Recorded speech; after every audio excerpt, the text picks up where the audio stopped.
Hello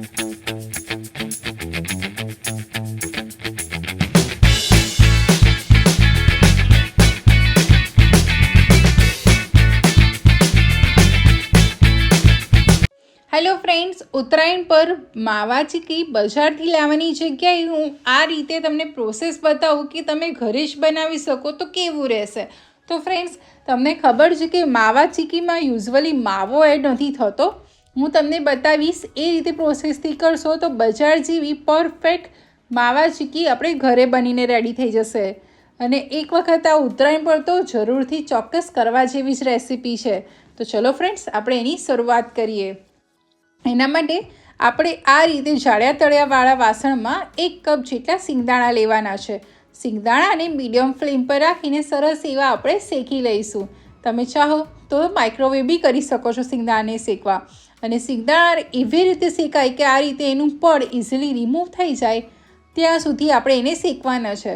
આ રીતે તમે જોઈ શકો છો કે હું થોડુંક જ ફેરવું અને નીકળી જાય છે.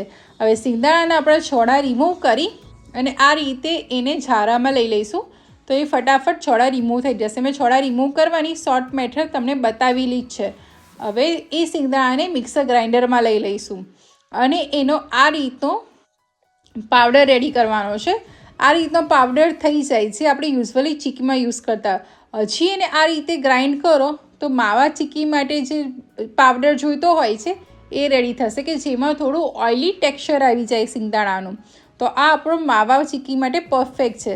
હવે આપણે પ્રિપરેશનમાં ઓડી યુનિરેપ રાખીશું કે જેથી આપણી ચીકી સહેજ બી નીચે ચોંટશે નહીં. તો ઓડી યુનિરેપ પર આપણે એને કટ કરી લઈશું અને એને આપણે સાઈડ કરી લઈશું, જે આપણી ચીકીની પહેલાંની પ્રિપરેશન રહેશે. હવે આપણે 1 કપ સિંગદાણા સામે 1 કપ ગોળ લીધો છે, અડધી ચમચી ઘી લીધું છે અને 1 ચમચી ખાંડ, જે બહારના બજાર જેવા ટેસ્ટ માટે અને કલર માટે. હવે બધી વસ્તુને આપણે એક વખત મિક્સ કરી અને મીડિયમ ફ્લેમ પર રાખી અને આપણે ગોળનો પાયો કરવાનો છે. ફ્રેન્ડ્સ, હવે હું તમને જણાવું કે માવા ચીકીમાં મેઇન તો એનો પાયો જ છે. તો હું તમને સ્ટેપ વાઇઝ બતાવીશ, એ સ્ટેપથી ફોલો કરશો તો તમારી બજાર જેવી જ બનશે. તમે જોઈ શકો છો કે મીડિયમ ફ્લેમ પર રાખી હું એને કન્ટિન્યુ સ્ટર કરી રહી છું. તો ધીરે ધીરે એનો ગોળ ઓગળવાની શરૂઆત થઈ ગઈ છે. તમે જોઈ શકો છો કે જેમ જેમ એનો ગોળ ઓગળાતો જાય છે એમ એમ એનો થોડો થોડો કલર બી ચેન્જ થતો જાય છે. આ રીતે 5 થી 7 મિનિટ બાદ બધો ગોળ ઓગળી ગયો છે. તો બી હું એને કન્ટિન્યુ સ્ટર કરતી રહી છું કે જેથી આપણો જે પાયાનો પરફેક્ટ ટાઈમ છે એ આપણાથી મિસ ના થઈ જાય.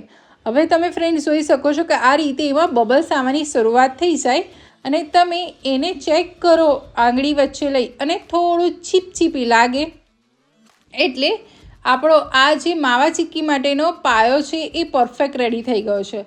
પણ ફ્રેન્ડ્સ, હા, જો તમારે પોચી ખાવી છે, સુખડી જેવી માવા ચીક્કી જે પ્રસાદમાં મળતી હોય છે, તો એના માટે આ પાયો પરફેક્ટ છે. પણ જે બજારમાં મળતી હોય છે ક્રિસ્પી, એ માટે જો પાયો કરવો હોય તો હજી આપણે એનો વધારે કૂક કરવાનો રહેશે. હવે મારે એને સોફ્ટવાળી બનાવવાની છે એટલે મેં આ જ પાયામાં સિંગદાણાનું જે મિશ્રણ બનાવ્યું હતું એ એડ કરી દીધું છે અને બધી વસ્તુ બરાબર મિક્સ કરી લઉં છું. હવે આપણે અહીં ફ્લેમ ઓફ કરી દઈશું. ફ્લેમ ઓન રાખીને મિક્સ કરીશું તો ગોળનો પાયો વધુ કડક થતો જશે. હવે આપણે ફ્રેન્ડ્સ આ રીતે બધું સરસ મિક્સ કરી લઈએ તો તમે જોઈ શકો છો કે થોડો ઘણો કલર સરસ એવો ચેન્જ થઈ ગયો છે. હવે આપણે 1 ચમચી જેટલું ઘી ફરી એડ કરી દઈશું કે જેથી આપણી માવા ચીક્કીમાં જે મિશ્રણ છે એમાં સરસ પ્રકારની એવી શાઇન આવી જાય. હવે આ જે મિશ્રણ છે એને ફટાફટ સહેજ બી રાહ જોયા વગર આપણે જે ઓડી યુનિરેપ પેપર રાખ્યું છે પ્રિપેર કરીને એના ઉપર આપણે ટ્રાન્સફર કરી લઈશું. તમે ઘરે ઓડી યુનિરેપ પેપર ના હોય તો તમે એને પ્લેટફોર્મ પર બી કરી શકો છો, પણ આમાં તમને પરફેક્ટ ટેક્સચર મળે છે. હવે હાથની મદદથી આ રીતે સ્ક્વેર શેપ આપી દઈશું કે જેથી આપણી ચીકી બધી પરફેક્ટ શેપમાં કટ થઈ શકે. હવે આ રીતે થોડો ઘણો સ્ક્વેર શેપ આપી દઈએ. ત્યારબાદ એના ઉપર ફરી આપણે ઓડી યુનિરેપ પેપર લઈ લઈશું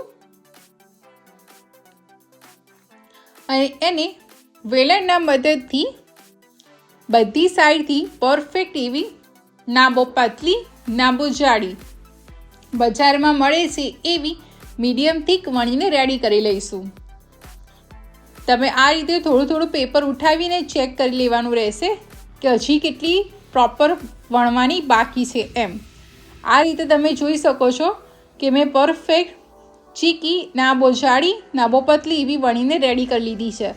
હવે આપણે એમાં કટ આપી દઈશું. આ ટાઈમ પર જ એમાં કટ આપી દેવાના રહેશે. જો ઠંડી થઈ ગયા પછી તમે એને કટ નહીં આપી શકો તો એ અનઇવન શેપમાં તોડવી પડશે. એટલે આ રીતે જો પરફેક્ટ કટ આપી દેશો તો એ પરફેક્ટ બજાર જેવી શેપમાં તૂટશે.